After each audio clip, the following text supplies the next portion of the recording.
Steve Wilkes was the coach at the time when you got drafted, right? Yeah. Did they reach out to you at some point and even give you like a heads up, like, yo, we're thinking about taking you? Or are you just going into this thing being like, I got no fucking clue? Like, even I feel like sometimes teams will, start to put something out there, maybe give you a heads up, like, yo, we're thinking about this. But then it's like, well, I don't even want to start wrapping my head around getting locked into one team. Like, obviously, a lot of teams probably, want me at this point. It's just going to be about where things fall. But Right. when did you know that AZ was locking you up? Because that's like, again, dude, like to do what you did in AZ in high school, and then I mean, I would love to see the stats on on a hometown kid getting to play for his hometown team. But that's pretty fucking bonkers. So when did you like know that was about to be the reality?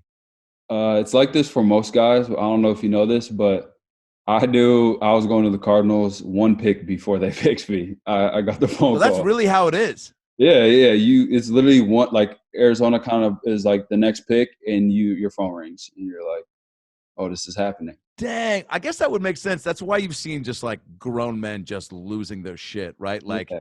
you wouldn't react like that, I don't think, if you knew like an hour prior, right? So like, I'll give you a little bit of the background. Please.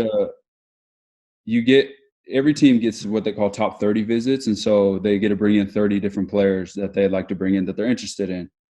Right after the combine, I flew back to Arizona, and Arizona brought me in that day. And it's like an official visit to a college. You go see the facility, meet with the coaches, Right. take dinner, blah, blah, blah. So after the dinner, it was me, Steve Keim, offense coordinator at the time, Mike McCoy, receiver coach Kevin Garver. Had a great dinner. They're like, all right, man, enjoy the process. Hopefully you hear from us. And that was that. And I was kind of like, oh, like, is that? I was like, damn, that's it. Yeah. So Yeah. I was like, no high five, no fucking chest bump, no nothing. yeah, like hope you hear from you. Like, okay. So I went to Carolina, Pittsburgh, New England, and that was it. I think that was it. And I visited those teams as well, and it's kind of the same thing, learn a little bit of offense, blah, blah, blah. So get to, some GMs, like the week leading up to the draft, you get pretty much every team calls you and be like, is this Christian Kirk? Yes. Is this the phone you'll be using on draft day? Yes. Is this your agent? Yes. All right. Good luck on the draft. Hang up. And so you just kind of confirm everything.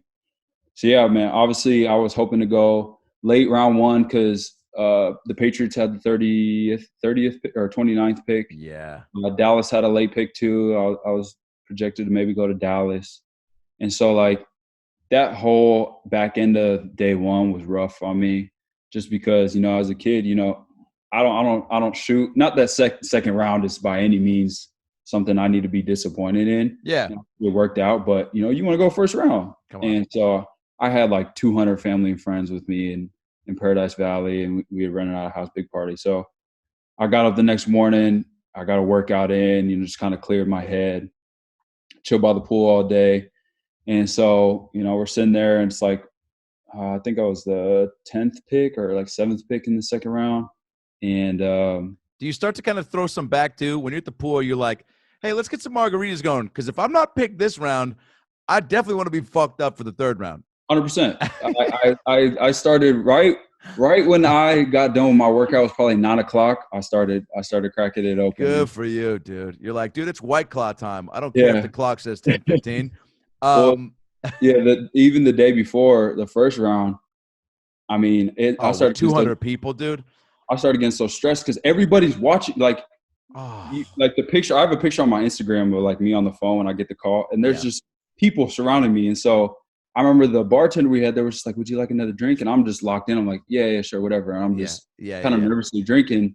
So when first round, got over with, I stood up and I was like, "Oh shit." I was like, that was a long 5 hours that I totally forgot about. But I casually sipped 19 mojitos. Yeah. So, I mean, like I said, second round, it was right, pick before, and the 602 number popped up. And I was like, oh, it's probably just a scout. Because they got scouts from all over the place on different teams. Or maybe a homie from high school, dude. I told everybody not to call me. Christian, man. I told everybody, you better not call me. Do not call me. Oh, and yeah. Because how many of those friend texts are you getting nonstop, right? Like, that's bullshit, man. The Bengals should have taken you or some shit, right? No, so I had to go to Sprint and just make sure that like all my, like everybody that had, they did something to where like only a certain few people could get through to my phone. Right. And so, yeah, I got on the phone and I'm like, So it was, 602 comes through and you yeah, pick it up and you're like thinking it's not anyone that you're going to have any care for, but it's. it was, it's Steve Kahn from the Arizona Cardinals. How you doing? And I was like, no. And then like my heart immediately dropped and my voice, like you're just like trembling, like really Yeah, nervous. dude. I couldn't even talk. And so everybody's still looking at me because nobody has any idea. Like they don't know if, I forget who had the pick before. I think it was like the 49ers or something like that. So they're either thinking 49ers or they're thinking like the two teams after. And so nobody knows. So I get off the phone and I remember like it goes dead silent. And I kind of go back like this and my mom goes, so, and I like kind of just look around. I was like, I'm going to be a Cardinal.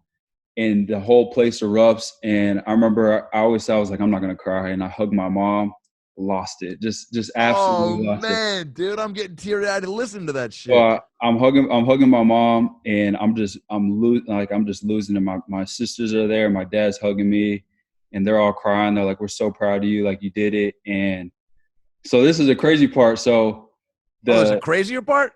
well, not crazy, but like ESPN is there. Like all the live cameras are there for the draft reaction. So it's not live yet on the TV. So like, Christian, we need you to pull it together. Act like you don't know. Fuck that.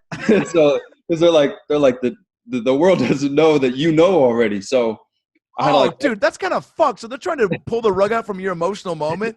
Yeah, it's great. You got drafted. Yeah, hometown team. Yeah, your whole family's there. Yeah, suck it up, dude. Yeah. So like it was like two celebrations. So they're like, all right, pull it together. Okay. So like when you see me, like when they announce it, I'm like sitting on the couch. I'm like slouched back, and you could tell like I had just been crying, and they announced it on TV, and then everybody goes nuts again, and we had to like kind of recreate the moment. But it's crazy, man. It's a life-changing moment. Wow, dude, that is so. I mean, then you probably just get inundated with like old PE teachers, fucking ex-girl. I mean, everyone's just like season ticks ? Right? Like, yeah. No, everybody you thought who you're like, oh, I won't have to deal with them. I'm gonna move away, and then you're like, oh, you're back home. So back in my life, have you? Okay, so take me through. I mean, that's bonkers. That's a great story, by the way. That you'll never forget that.